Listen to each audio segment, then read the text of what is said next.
Russia దూకుడు సాగుతోంది. Ukraine ఓటమి రెగ్యులర్గా పెరిగిపోయింది. క్రమంగా ఉక్రెయిన్ ఓటమి వాటపడుతోంది.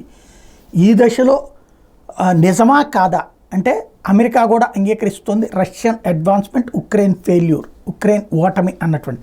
తాజాగా రష్యా కొత్త భూభాగాలు ఆక్రమించుకుందని అమెరికా అధికారికంగా ప్రకటించింది. The United states has secretly admitted that it's Africa policy is failing, reported Politico. US government officials have told Politico that the Biden government strategy is not working in Africa, where Russian influence has grown massively in recent times. When all of these countries kicked out the French and turned inward, we then tried to pivot to become the peacemaker in the hopes that we could keep our presence there. All of that is clearly not working. We are now out.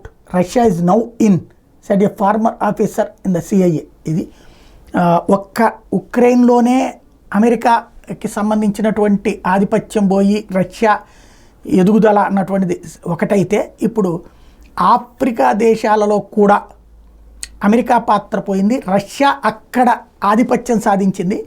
శాంతి పేరుతో అక్కడ America స్థావరాలు పెట్టుకుంటే, American స్థావరాలు మొన్ననే niger గురించి మాట్లాడుకున్నాం, అక్కడి నుంచి అమెరికన్ స్థావరాలు తీపిచ్చేశారు అన్నటువంటి.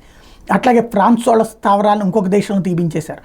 క్రమంగా అమెరికా, యూరప్ దేశాలు శాంతి దళాల పేరుతో ప్రపంచంలోని ఆఫ్రికన్ కంట్రీస్లో ఉన్నటువంటి వాళ్ళ స్థావరాలు క్రమంగా తీసివేయబడుతున్నాయి.